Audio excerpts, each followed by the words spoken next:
नाबालिग पहलवान से यौन शोषण मामले में बीजेपी सांसद बृजभूषण शरण सिंह को राहत मिल गई। उन्हें यह राहत पॉक्सो एक्ट केस में मिली।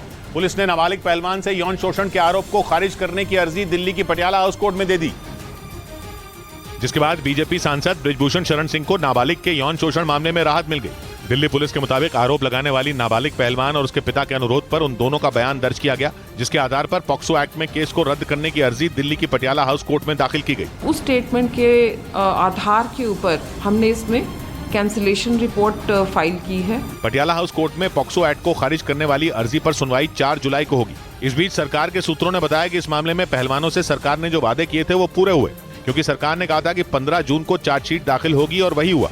इसके अलावा पहलवानों की पसंद और सहमति से 2 नए कोच रखे गए और उनकी मांग के मुताबिक कुश्ती संघ के चुनाव की तारीख भी आ गई। साथ ही बृजभूषण शरण सिंह को कुश्ती संघ के कामकाज से अलग किया जा चुका है। उधर उत्तर कोरिया के शासक किम जोंग उन अमेरिका के साथ दक्षिण कोरिया के सैन्य अभ्यास से बुरी तरह भड़क गए। उन्होंने दोनों देशों को इसका अंजाम भुगतने की चेतावनी दे दी। हालांकि किम जोंग उनकी धमकियों की परवाह किए बिना अमेरिका और दक्षिण कोरिया की सेनाओं ने मिलिट्री ड्रिल जारी रखी, और वो भी उत्तर कोरिया के दरवाजे पर। इस सैन्य अभ्यास का जो वीडियो सामने आया उसमें खतरनाक लड़ाकू विमान आसमान से बमों की बारिश करते दिखे। इस मिलिट्री ड्रिल के दौरान हेलीकॉप्टर से भी गोलियां बरसाई गईं। दक्षिण कोरिया के साथ सैन्य अभ्यास में अमेरिका के 2500 सैनिक, लड़ाकू विमान, अटैक हेलीकॉप्टर, खतरनाक टैंक और ड्रोन शामिल हुए, जिसने उत्तर कोरिया के शासक किम जोंग उन को बेचैन कर दिया और उन्होंने अमेरिका पर अशांति फैलाने और युद्ध के लिए उकसाने का आरोप लगाया। इस बीच दक्षिण कोरिया ने दावा किया कि उत्तर कोरिया ने अपने पूर्वी तट से एक बैलिस्टिक मिसाइल दाग दी, जो जापान के करीब समंदर में जाकर गिरी, जिसके बाद जापान में इमरजेंसी के सायरन बजने लगे और दक्षिण कोरिया की सेना अलर्ट हो गई। दक्षिण कोरिया ने दावा किया कि उत्तर कोरिया के पूर्वी तट से दागी गई बैलिस्टिक मिसाइल ने समंदर में गिरने से पहले करीब 1000 किलोमीटर तक उड़ान भरी और जापान के करीब समंदर में जाकर गिर गई, जिसके बाद दक्षिण कोरिया से लेकर जापान तक हड़कंप मच गया और जापान सरकार ने तुरंत ट्वीट करके उत्तर कोरिया के मिसाइल लॉन्च की जानकारी दी।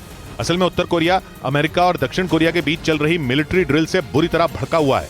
2 दिन पहले ही उत्तर कोरिया ने कहा कि उसकी सेना दुश्मनों के उकसावे का करारा जवाब देने के लिए हर वक्त तैयार है।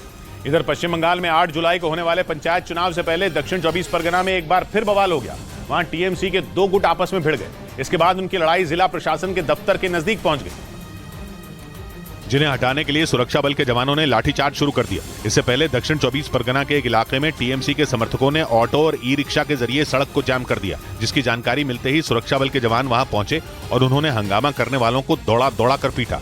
एक दिन पहले भी इसी इलाके में पंचायत चुनाव के लिए नामांकन के दौरान टीएमसी के 2 गुटों के बीच हिंसक झड़प हुई। यही नहीं, दोनों गुटों के समर्थकों ने एक दूसरे पर जमकर बमबाजी भी की और जब पुलिस उन्हें शांत कराने पहुंची तो उस पर पथराव किया गया, जिसमें कई पुलिस वाले घायल हो गए। इस बीच पश्चिम बंगाल के बीरभूम जिले में भी पंचायत चुनाव को लेकर टीएमसी के 2 गुटों में जमकर बमबाजी हुई।